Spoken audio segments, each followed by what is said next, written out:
Well, it may be his birthday, but he has given us, his fans, a gift with this batting. That's how good Rashid Khan has been today. A brilliant 95-run partnership between him and Gulbuddin Naib, and that also in less than 10 overs. I've got Simon Doull and Joy Bhattacharya here with me. Really turned that game around. It's such exciting cricket.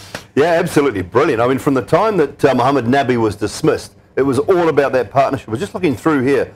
What on the Cricbuzz app. This one too. Look how good this is. It tells you here. 17 off the over. 5, 9, 17, 7, 19. Yeah. The last 6 overs. Yeah. Brilliant. Absolutely brilliant. 95 off 56. We said that at, the two Cricbuzz comboxes, we said 215, 220. This partnership, Joy, has taken them through to 250 odd. Absolutely, and I would. Brilliant. The other thing is you think to yourself that Afghanistan must be one of the strongest batting sides in the world. Yeah. If Rashid Khan comes in at number 9. Yeah. Number 9. Just look at the bat. I mean, look at the players who came in before him. He's batting at 9. Amazing innings. 160 for 7. And Bangladesh must have thought 40.5 overs, 160 for 7. Bangladesh must have been thinking, boss, 180, 190, if you're lucky, finish them before 200. Wow. I love how Rashid, the bowler, goes and just creates the target for himself. Yeah. He's like, listen, you the batsman can do it. Let me just take it to 250. As you said earlier, he wanted to be a batsman. Yeah. He wanted to be a batsman. He was told to bowl. So and he loves batting. Yeah. He absolutely loves batting. Gulbuddin Naib, 6 half centuries in one-day international cricket, so he's no slouch. Yeah. He's he's a good player. That's Rashid's 3rd half century in one-day international. So great knock from him. But if you've got that calibre batting down the order, they paced it until to a point where they were allowed to go hammer and tong. Where they're allowed to go hell for leather, basically, because they got themselves to that 43rd, 44th over when they thought they weren't going to be bowled out, and then they could really go for it late. And just shows you what can happen. Bowlers under pressure. Mushrafi, the skipper, had a bad day. They put the bowlers under pressure and they picked up the boundary. It's been really good. Good performance. No, yeah, the Bangladesh bowlers, towards the last 10 overs, or at least the last 5 overs, they just looked like they had no answers. Absolutely. Once Shakib's spell ended, once the fast bowlers came back on, Ronnie, you've got to forgive him because he's a young kid. He did well in his first spell. Right? He did well in his first spell. Yeah. There's too much attack for him towards the end, which is fair enough, debutant. He was 520. So look, in the last 4, he's given away 30, which is not great. But look at Mushrafi, what is the 867? He'd be looking at that and wondering, this is not a great day in office. And this doesn't bode well for them because it's a, while this match, whatever happens will happen. If he's losing his rhythm in the middle of a tournament like that, that's not good for the team. And your captain, it will hurt them. Yeah, and there's a saying when in Hindi that कहते हैं ना कि वो Bangladesh का happy birthday कर दिया उसने, right? It's like he's really said happy birthday to Bangladesh and just destroyed them today. Yeah. And if you see, for them, as Simon was saying earlier, 225, you were saying their bowlers would be, all right, that's good for us to work with. At 255, it's happy birthday for all of them now. That bowling attack is looking at that and saying this game is ours. Yeah, absolutely. Well, we mentioned, that 220, 230, I thought they were in the game. Well and truly in the game. So this is more than they scored against Sri Lanka. 249 against Sri Lanka. And they managed to win that one comfortably. Joy? No Tamim, no Mushfiqur. Yeah. Again, so two of your most important batsmen are sitting out this game. This is going to be really tough because so much now depends on Shakib in the early order. Yeah. There is, you looked at, let's just talk about Rashid's batting for a second because it's just that kind of innings. The shots that he played, I mean, yes, they end up using a lot of bottom hand, which doesn't look as elegant as that would look, but it looks powerful, super powerful. But he's played shots just all around. There's no line you could bowl at him that he didn't have an answer to. Well, he's also, I mean, you saw that piece that Harsha did with him. In that conversation, the strong hands, strong wrists. Yeah. Okay, wrist spinner. So you watch that shot that sticks with me is the one in the last over backward point. Yeah. You've got to have really strong wrists to play a shot like that, and you also have to have pretty good bats. Yeah. He gets good sticks, but as he should. But I mean, really strong wrists and whippy, and that's what impresses me about him. That shot is what I would christen the baby helicopter. The baby. Because it is a helicopter. Yeah, it is a helicopter, but he's hit it like that. Yeah. Obviously, when you have a conversation about batting, a bowler will get in the bats somewhere or the other in the conversation. I know. It's part of his contract. He has to mention it. Otherwise, they disqualify him from the bowlers' union. Correct. He has to talk about those sticks. You're looking at the Bangladesh lineup now. These guys are looking at 256 to win. It looks like a mountain. The surface, what do you make out of the surface, Simon? What are the Bangladesh players looking at, given that Afghanistan actually would say our bowling is stronger than our batting? Yeah, well, they must get a good start. They must have guys set and at the crease by the time that Mujib might open again. We saw like that the other night. So he may start things off, but they've got to get guys set. And what they can take from the Afghanistan innings, I think, is that at the back end, if the seamers have to bowl, it may get a little bit easier. But the beauty with Afghanistan is they've got enough spinners to make sure that there is at least one bowling probably right through the innings at some stage from one end, with Nabi, with Mujib maybe opening up, and then Rashid can sort of bowl through the middle. And the later, again, that they can leave Rashid to bowl from an Afghanistan point of view, the better off they will be. But these guys have got their work cut out for them. Look at this bowling attack, Joy. No, absolutely. And that's what I'm thinking. Two things, lessons, absolutely. One being that the faster bowlers are definitely more at risk in this pitch. It's going to be a problem for the faster bowlers. And the second thing is, if you're going to hit someone, you have to go after Shinwari, you'll have to go after, that's all, Aftab Alam, because Rashid and Mujib will not give you very much, nor will Nabi. So it's going to not be easy. So second is, the only time, look at the innings, how they paced it again, you have to be set to hit. So maybe you'll get a chance of hitting very early when the ball is maybe comparatively new. Okay, and no one's been doing it actually this time. That's it. They've just not been doing it. Yeah. And after that, you just have a situation where batsmen are coming to their 30s, playing 40, 45 balls, and then suddenly getting their own. Rashid's was an unbelievable innings, but even that he paced it. He started, of course, his was different. He started from a run rate of 5.5 and went up to about 8. But amazing. Simon, what do you make of the difference between Dubai and Abu Dhabi as playing surfaces? Well, they both look like they're slowing up a little bit. I don't think either one is a better batting surface. They look relatively even. I think as far as surfaces concerned, they both seem to slow up later in the piece, just a touch. But I just think the innings, the two guys that batted at the end were just slightly better, and the bowling was off. When we saw at the back end of the innings last night, the bowling from India was brilliant. It was wicket to wicket. There was no width on offer whatsoever. And I think that was the difference today. Bangladesh's bowling was slightly off, and therefore, Naib and Rashid could take advantage of that. Just that width that they got, and it allowed them to sort of free their arms a little bit more. So why was that? You saw Bangladesh. Bangladesh was going way outside off or way outside leg. Can you sometimes get more rattled when a perceived tail ender is sort of tonking you all over? You try to be over smart sometimes in the line? Probably can, and Mashrafi just didn't find his length. I thought that Haider bowled quite well. The young lad on debut to come in, he got Yorkers right. He had one expensive over, went for 17.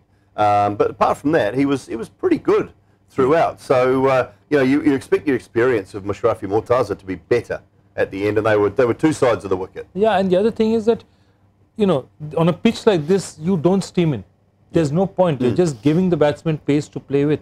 I didn't see many of them using slower ones. I didn't see them using. What I didn't see was the captain, when somebody like a Ronnie is bowling and he's got hit for a couple, slow the game down.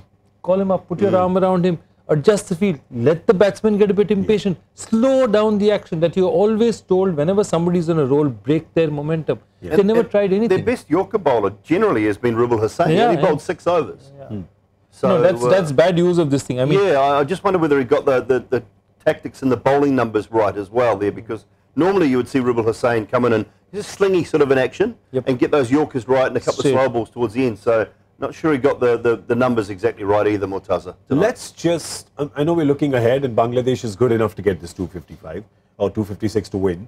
But if Afghanistan can, and they've gone into the break now sort of pumped, right? Bangladesh has gone in feeling obviously a little down. If Afghanistan can get a win and can get even a slightly convincing, comprehensive win, you've suddenly got India and Pakistan looking at Afghanistan slightly differently and saying, 1 second, we can't take this final for granted. Don't just think this is going to be an India-Pakistan final next Friday. No, these guys are looking good. That's what we said earlier. If they can pull something off, and any score over 240, 250, I don't care whether it's against Pakistan, or India, Bangladesh, any side, these guys have the bowling attack to test any batting unit Yeah. in this tournament. They have to get the runs on the board, and if they can do that, win the toss, winning the toss becomes a 60%, maybe the advantage goes slightly your way.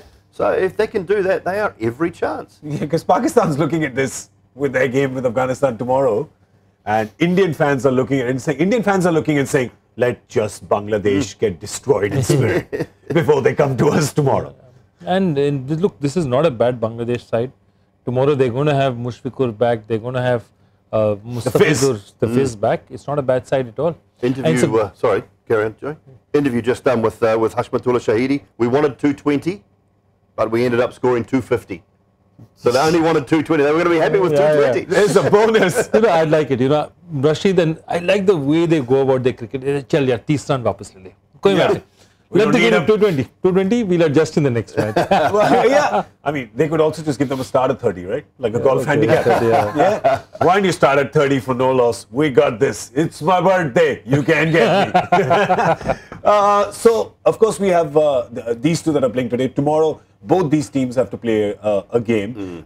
This is an extremely tight tournament. That's when a senior player like Shakib would also come into the mix, because Shakib's done well today. He's picked up 4 wickets. This is operating at what, 30 or 40% that he's in. So if he was operating 100%, he could have probably done an Anil Kumble.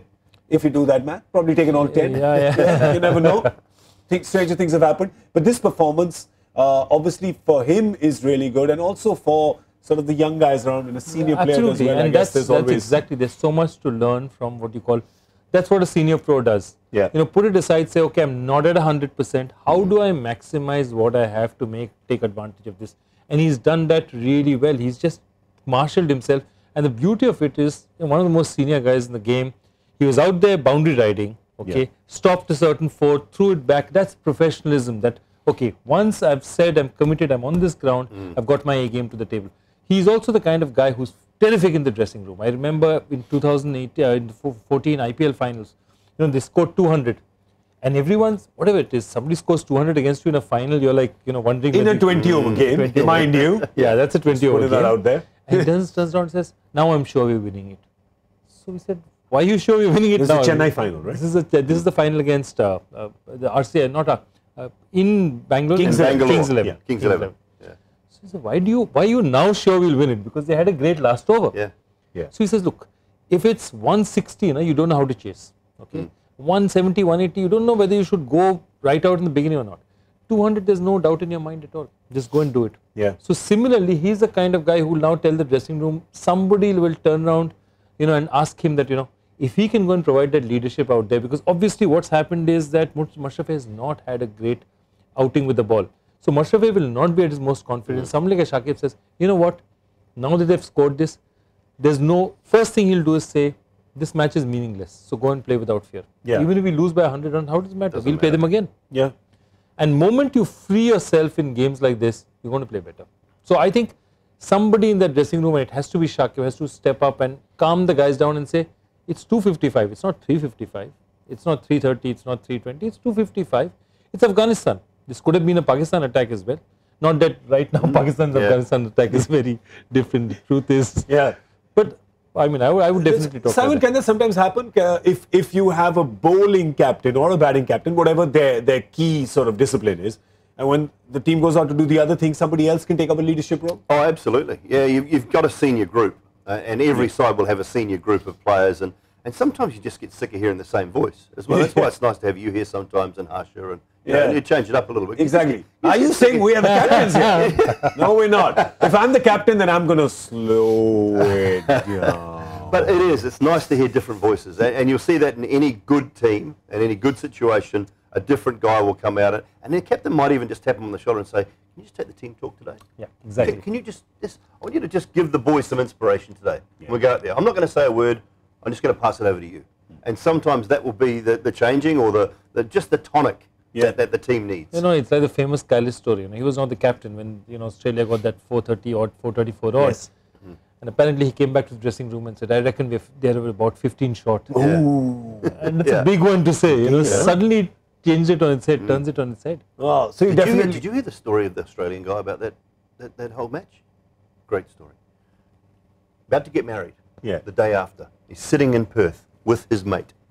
as they are, right, like Joy and I are sitting here on that couch, 434, all right? He's got $27,000 for his wedding the next day.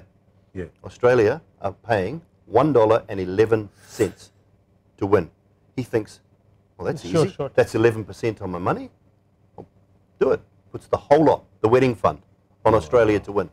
Sits there with his mate.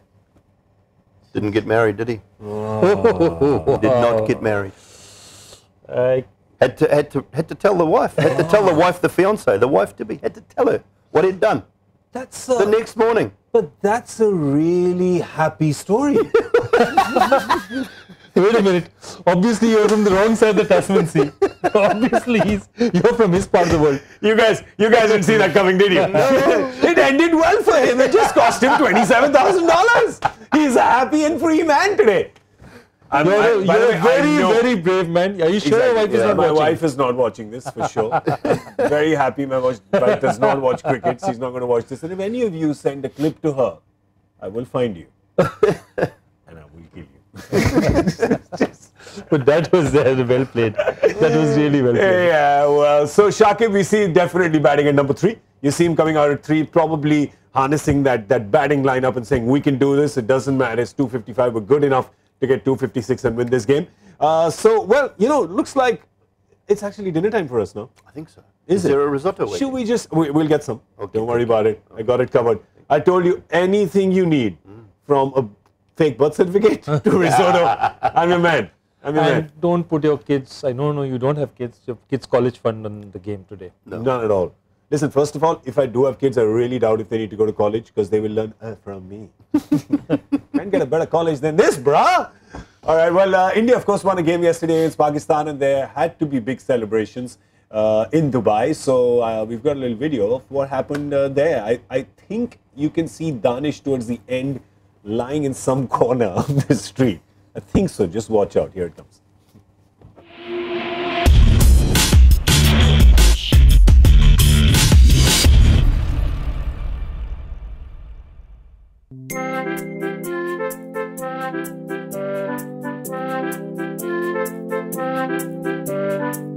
India versus Pakistan. We watched the game here at a club in Dubai, and oh my god, what a great time, because Indians, Pakistanis, everybody was under one roof, and they did bring the roof down.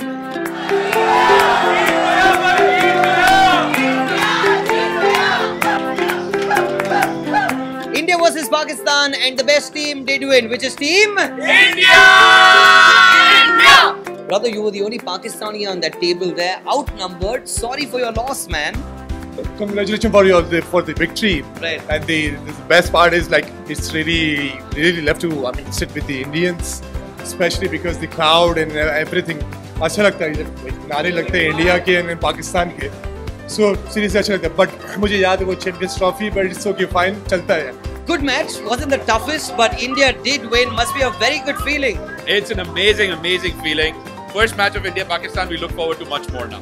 There were chants of mocha going on inside as well. A couple of Pakistanis in there. Did anybody come up to you guys and say something? Nothing. They knew India's winning for sure. I think they left some 2.5 hours ago. So I just see, like, you have two friends wearing green. Dude, who shows up to an India-Pakistan game wearing green unless you're Pakistani? Are you from Pakistan? No, India flag also has green, no? Clever answer. I'm sure you guys have Pakistani colleagues at work and friends. What's the word going to be on these WhatsApp groups? Oh, there's so many bets that we've placed that it's insane, but it's going to be terrible for anyone who's from Pakistan, for our colleagues and friends for the next few weeks, definitely. Actually, match की तरह तो मजा आता है.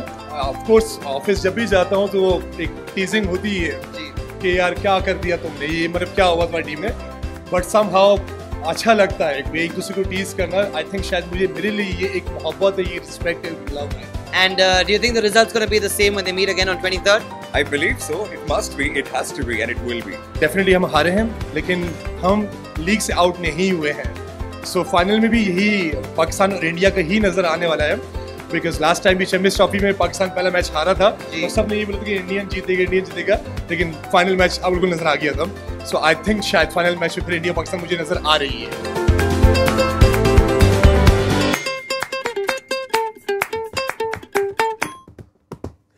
Let's have a look at the Super Fours schedule now. Of course, the Super Fours start tomorrow. We've got India playing Bangladesh. That happens in Dubai. And Afghanistan is going to be playing Pakistan. And that happens in Abu Dhabi, the very same venue where today's game is happening. And then on the 23rd, you have the India-Pakistan encounter. That's a Sunday. So wherever in the world you are, just mark that on your calendars.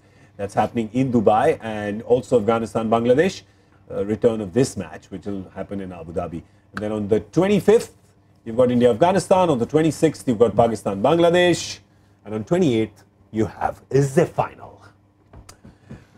All right, so we're going to go now. But before that, we have the Joy Factor question, which was quite a question today, because it was a question within a question within a question. You had to unravel it like a bit of a birthday cake. It's Rashid Khan's birthday, after all, but he's not on the list. Mr. Joy Bhattacharya, the question, please. It's probably the only list today that Rashid Khan's name is not on. Yeah. Okay, the current Mumbai Indians manager is number 2 on a particular list. The most successful Sri Lankan fast bowler in terms of number of test and ODI wickets is at number 3.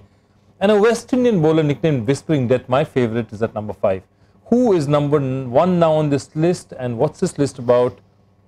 I'll give you a hint. It's an Indian at number 1. Right. Whoa! What?